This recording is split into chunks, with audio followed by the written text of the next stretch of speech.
Қайырлы күн, YouTube көрермендері. Бүгін бізде Toyota Hilux 2017 жылдың автокөлігі. Автокөлік мекеменікі. Арада 3 жыл өткеннен кейін көліктің жағдайы мекемеде эксплуатация жасағаннан кейін орта автокөліктің жағдайы осындай болып келеді. Сырт жағы, барлығы жағдайлар жақсы. Автокөлік бізге қазір келіп тұрған себебі қозғалтқышында ақау бар. Бізде 2.7 көлемі қозғалтқыш. Көріп тұрғаныңыздай сәл-пәл бізде кішкене перебой бар. Содан кейін газ бензинмен араласып құйып тұр. Ол енді проблема емес деп есептеймін. Ол үшін қазір біздің боксқа кіреді, гаражға. Боксқа кіргеннен кейін қандай ақау болып тұрғанын белгілі болады. Автокөліктің интерьерін бір көрсете кетейін.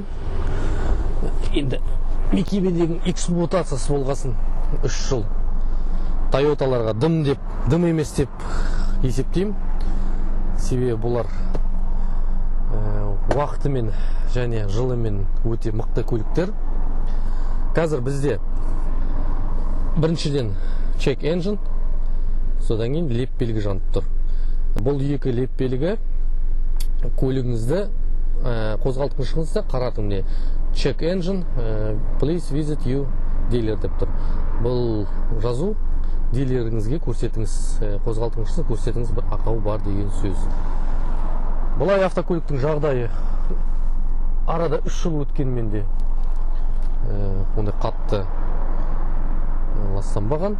Енді қайтсен де мекеме дегенмен мекеме ғой, бұл жұмыс жасайтын көлік. Рыбалка мен охотаға мінетін емес. Сондықтан қазір гаражымызды ашып, ішіне кіргізіп, компьютерімді диагностикамызды және мотор тестерімізді, тағы да бір-екі құрал саймандарымызды алып тексеріп көретін боламыз. Әзірше мен воротымды ашайын.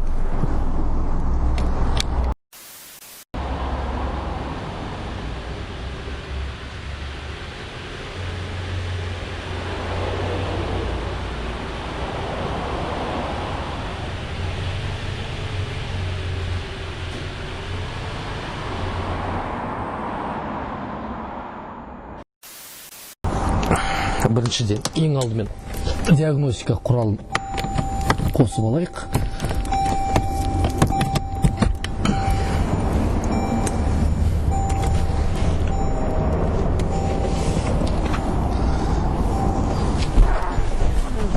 Қазір жаңа сәл қыздырғаннан кейін белгілі болды, газда жасайды, ал бензин жанармайында өткізген кезде көлік сөніп қалады.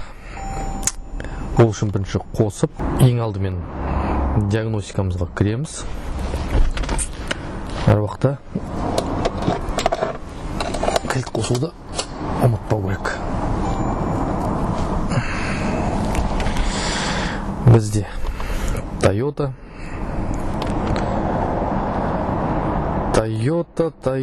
Hilux.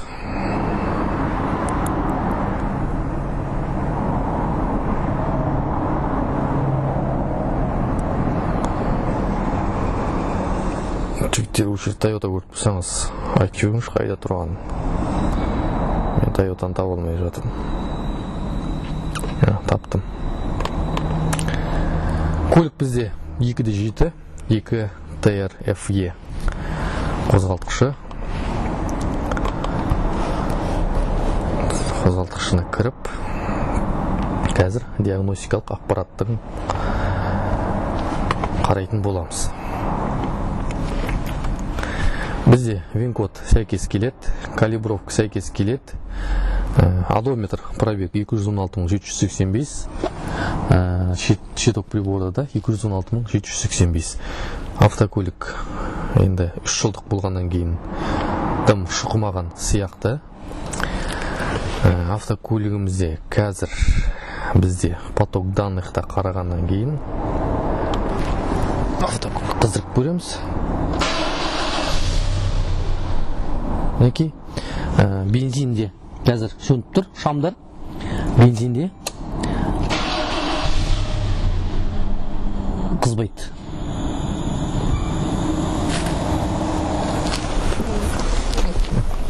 Бірақ капоттың ішінен газдың иісі шығып тұр.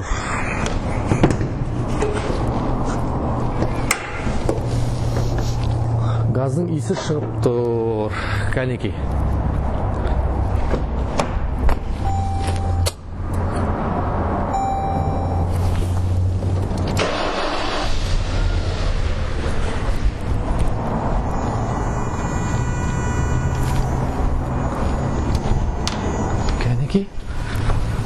Тормозды басып көреміз.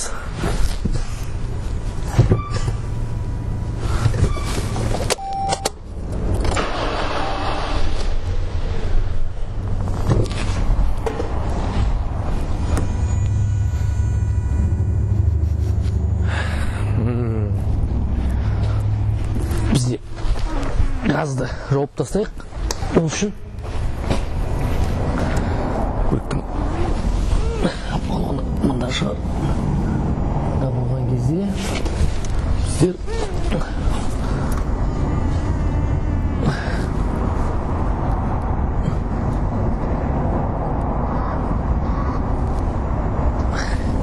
себебі жанармайға қосқан кезде бензин мен газ араласып кетеді.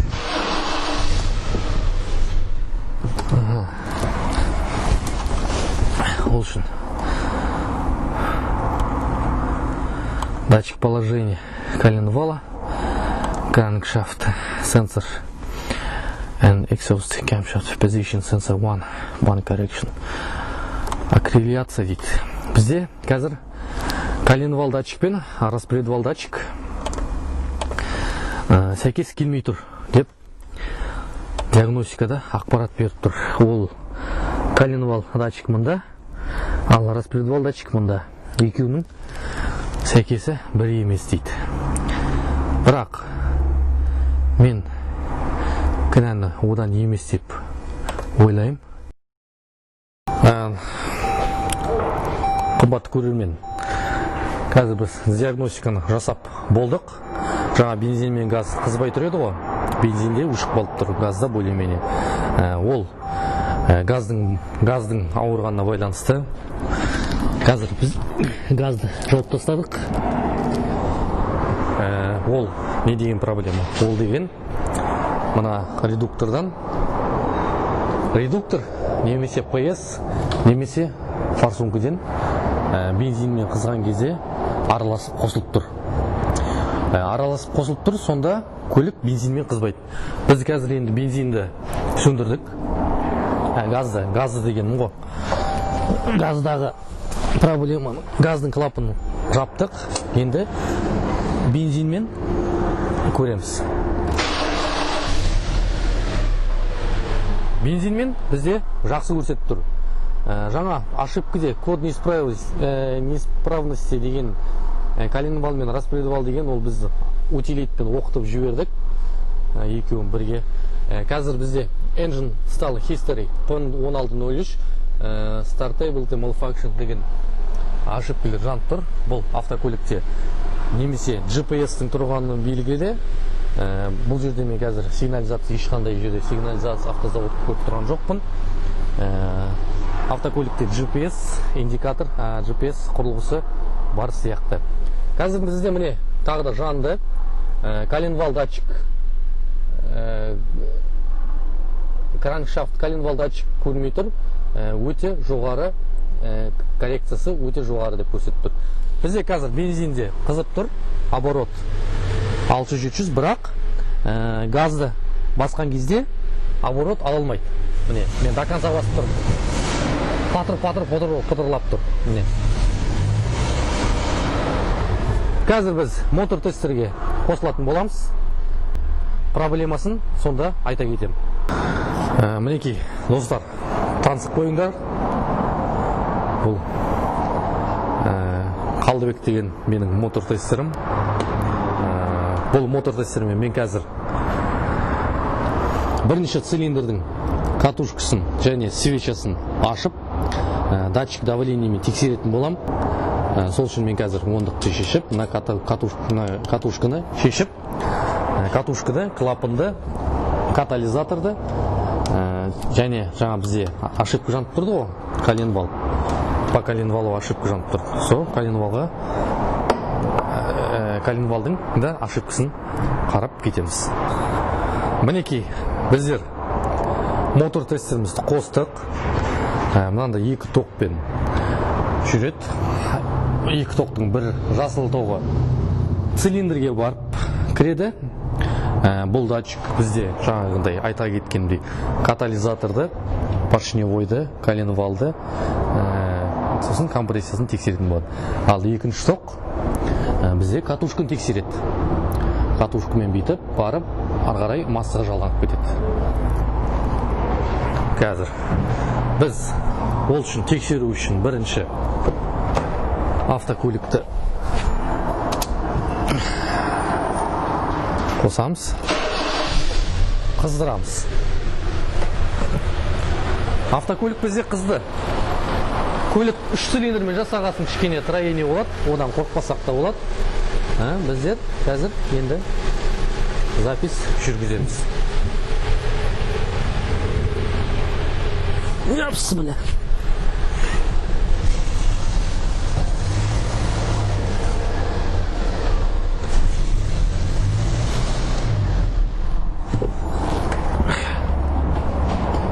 Мінекей, сөндірдік.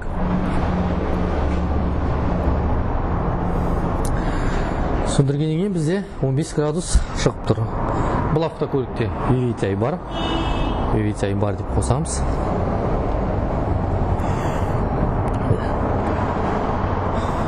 Бәрін қостық. Қазір қарайтын боламыз. Автокөліктің қозғалтқышы ондай қатты, капризный емес. Себебі бұл уақытымен бейімделген құрал. Сонымен достар, қорытынды айта кетсем, жаңа 4-ші цилиндрде 1, 2, 3, 4 цилиндрде өлшедік. Қазір біз 4-ші цилиндрдеміз. Мотор тестермен қараған кезде барлығы жақсы. Катушканың және катализатордың жағдайлары жақсы. Ондай қатты инертный газдан тек бізде қазір клапан, екі клапанда регулировка жасау керек. Бұл кеш ашып, кеш жауып тұр деген сөз.